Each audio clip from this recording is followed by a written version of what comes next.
በዘንድሮ በፕራይቬት ኢንትራንስ ኤግዛም የምትፈተኑ ተማሪዎች በሙሉ እንግዲህ በተደጋጋሚ በዩቲዩብ በቴሌግራም ቻናላችን ላይ ፕራይቬት ስንተኛ ዙር ነው? ፕራይቬት የሚፈተነው በኦንላይን ነው ወይስ በወረቀት ነው የምንፈተነው እያላችሁ በተደጋጋሚ የተለያዩ ጥያቄዎች ፕራይቬት ኢንትራንስ ኤግዛም በተመለከተ የተለያዩ ጥያቄዎችን እየጠየቃችሁ ትገኛላችሁ።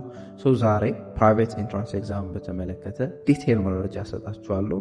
እስከ መጨረሻው ድረስ አብራችሁን ቆዩ። መረጃው ያስፈልጋችኋል ለምትሉት ሼር አድርጎት። ዩቲዩብ ላይ ትንሽ ጠፋ ብያለሁ። መረጃውን ለሌሎች ተማሪዎች በፍጥነት እንዲዳረስ ላይክ በማድረግ ተባበሩን። እስዳለ የ2018 ዓ.ም ኤንትራንስ ኤግዛም እንግዲህ እንደምታውቁት ፈተናው የሚጀምረው ማክሰኞ ሰኔ 23 2018 ዓ.ም ጠዋት ነው።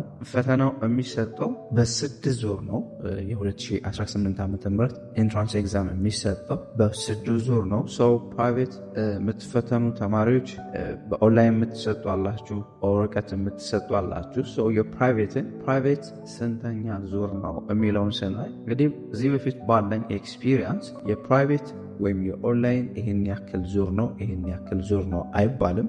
ነገር ግን ትምህርት ቤታችሁ በስንተኛ ዙር እንደሚወስድ ስለሚታወቅ ትምህርት ቤታችሁ የእናንተ ፕራይቬት የሞላችሁበት ትምህርት ቤት በሚወስድበት ዙር ነው እናንተ የምትፈተኑት። ወይም ሶሻል ወይም ናቹራል ልትሆኑ ትችላላችሁ።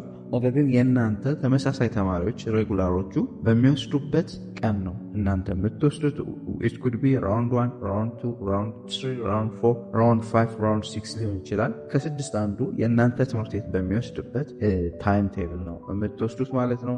ሌላው ፕራይቬት ኦንላይን ነው ወይስ ፔፐር ቤዝድ ነው የምንፈተነው ካላችሁ አሁንም ልክ እንደቀደሙ ነው። ፕራይቬት የሞላችሁበት ትምህርት ቤት ኦንላይን ሬጉላሮቹ ኦንላይን የሚፈተኑ ከሆነ እናንተም ፈተናውን የምትወስዱት በኦንላይን ነው። ፕራይቬት የሞላችሁበት ትምህርት ቤት ፔፐር ቤዝድ የሚሰጥ ከሆነ ፈተናው እናንተ በፔፐር ቤዝድ ሆናችሁ ነው ፈተናውን የምትፈተኑት ማለት ነው።